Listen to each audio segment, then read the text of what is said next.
네, 안녕하세요. 오늘은 헥토 이노베이션의 리스크에 대해서 한번 알아보려고 합니다. 뭔가 구체적인 사업의 리스크를 알아보는 거는 아니고요. 전반적인 그 큰 틀에서의 리스크를 한번 이야기해 보려고 해요. 정확히 얘기해서는 아직 제가 검증하지 못한 부분들이 있는데 그 부분들이 어떤 부분인지에 대해서 어, 이제 확인해 보는 그런 시간이라고 보면 될 것 같습니다. 네, 우선 첫 번째로 이제 기본적으로 팩토 이노베이션의 기존 사업의 전망은 좋습니다.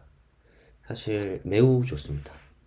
꾸준히 매출과 현금 유입이 증가할 수 있는 사업을 잘 운영하고 있고, 또 이러한 사업을 운영하는 그 위치로 봤을 때 그 시장 내에서 어느 정도의 경제적인 해자를 충분히 갖고 있는 걸로 판단이 돼요. 이 부분에 대해서는 이후에 좀 더 자세히 다뤄보도록 하겠습니다. 그리고 한편 이렇게 좀 이제 기존 사업들은 잘 운영이 되고 있는데, 한편 요 신규 사업들을 성장시키기 위해 들어가는 초기 투자 금액을 추후에 회수할 수 있을지는 미지수예요. 이 부분에 대한 회사의 역량이 아직 충분히 검증되지는 못한 상태라고 생각이 됩니다. 제가 이제 검증이 되기 위해서는 시간이 필요할 수도 있고, 기업이 이제 계속해서 어, 이제 초기 투자 금액을 회수할 수 있는 상황을 계속 만들어내는지 요거를 확인하면은 가장 좋겠죠. 그렇게 이제 검증이 될 수도 있고, 다른 방법으로 검증이 될 수 있는 방법은 이제 제가 아직 회사에 대해서 깊게 분석하지 못한 상태예요. 그래서 좀 더 회사에 대해서 조사를 하면서 충분히 검증이 될 정도의 검증이 됐다라고 할 수 있을 정도의 어떤 이제 증거 같은 것들을 발견하게 된다면, 그러면 이제 검증이 지금 이제 순간 아직 이제 요 실제로 이제 투자 금액 그 이상의 돈을 회수하는 걸 보여주기 전에 먼저 알아볼 수도 있겠죠. 물론 그 인수한 사업에서 불필요한 현재 상황을 이제 설명드리면, 이제 인수한 사업에서 그 불필요한 비용과 투자를 없애고 수익률이 높은 사업에 집중하도록 만드는 일은 어느 정도 잘 해온 것으로 판단이 돼요. 지금도 이러한 방향으로 계속 하고 있는데, 중간중간에 이제 뉴스나 아니면은 뭐 공시 자료를 통해서 일부 공개가 되고 있어요. 그런 것들로 미뤄 봤을 때는 잘 해오고 있는 걸로 보여요. 하지만 아직은 더 지켜봐야 될 부분이 있는 상태인 것 같습니다. 그리고 또 하나 더 이제 리스크가 있는데요. 지금은 이제 회사가 얼마나 미래 현금 창출해낼 수 있을지에 대해서 아직 명확하지 않은 부분이 리스크가 하나 있는 거고, 또 이제 두 번째로는 보유한 현금을 적절히 주주에게 환원하는지 이 부분에 대해서도 리스크가 있습니다. 이 부분이 아직 충분히 검증되지는 못한 상태 같아요. 물론 자사주 매입도 지속적으로 잘 하고 있고, 소각도 2020년도에 한 이력이 있습니다.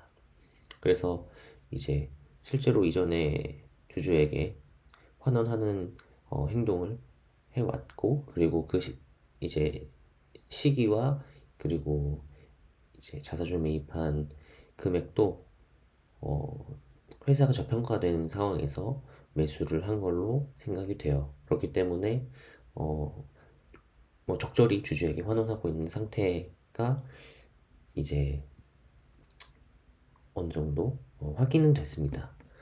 하지만 그 이제 회사가 벌어들이는 돈이 지금 신규 투자에도 들어가고 있기 때문에, 요 신규 투자를 함은 기존 사업들을 인수하는 데 들어가는 인수 대금과, 그리고 그 사업 인수한 회사가 운영하고 있는 사업을 더 성장시키기 위해서 투자하는 금액을 포함한 걸 이야기하는 거예요. 그래서 요 이제 신규 투자의 성과가 검증이 되려면 시간이 필요하죠. 그래서 만약에 이런 신규 투자 성과가 좋지가 않다면, 사실 어, 이 회사의 역량으로는 신규 사업을 투자를 하는 것보다는 그 벌어들인 현금을 기존 사업에 재투자를 하거나, 혹은 그럴 필요가 없다고 판단이 되면 남은 돈을 다 주주에게 배당이나 자사주 매입하고 소각하는 방식으로 환원을 하는 게 좋을 것 같다는 생각입니다. 그래서 그런 상황이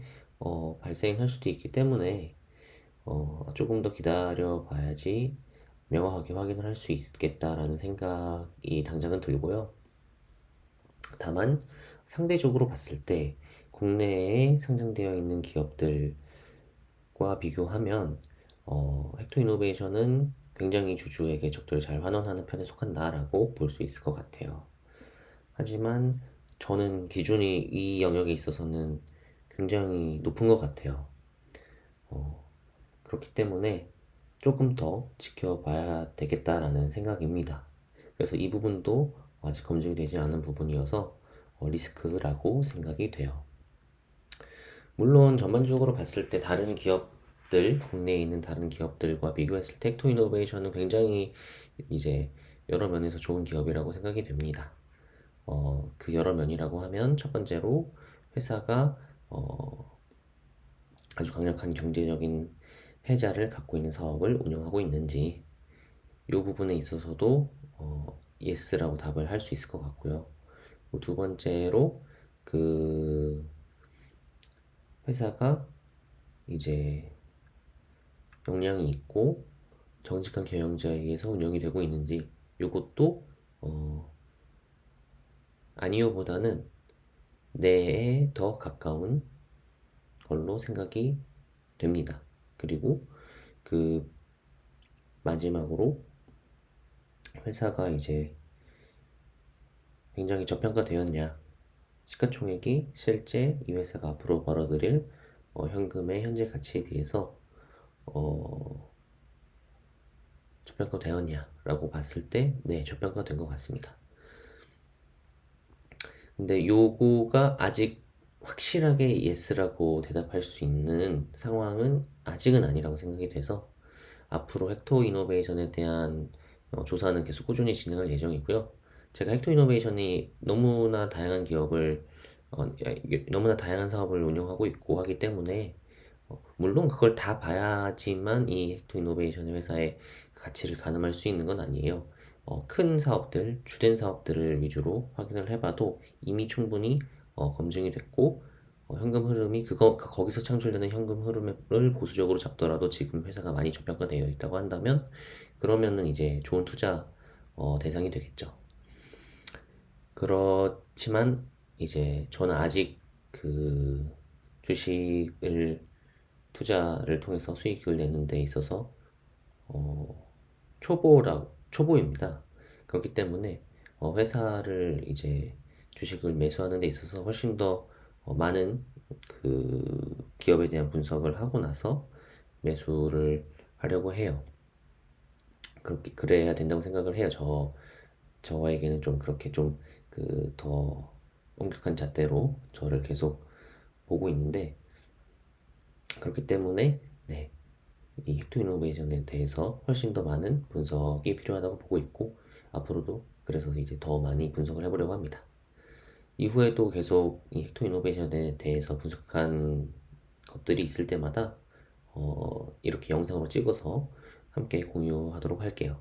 그리고 그 만약에 이 헥토 이노베이션이라는 기업에 대해서 매우 잘 알고 있는 분이 계시다면 꼭 피드백으로 코멘트 남겨주시면 너무 감사할 것 같아요. 그걸 통해서 제가 도움이 많이 될 것 같거든요. 그래서 그런 분이 계시다면은 꼭 이제 피드백 남겨주시면 감사하겠습니다. 네, 오늘도 이렇게 뭐 제가 그 조사를 많이 해오진 못해서 이제 정말 인사이트가 있는 아주 유익한 그런 정보는 전달을 못 드린 것 같지만 그래도 이렇게 끝까지 시청해 주셔서 너무 감사하고요. 조금이나마 도움이 되셨으면 좋을 것 같습니다. 네, 다음에도 제가 또 유익한 영상으로 찾아뵙도록 하겠습니다. 시청해 주셔서 감사합니다.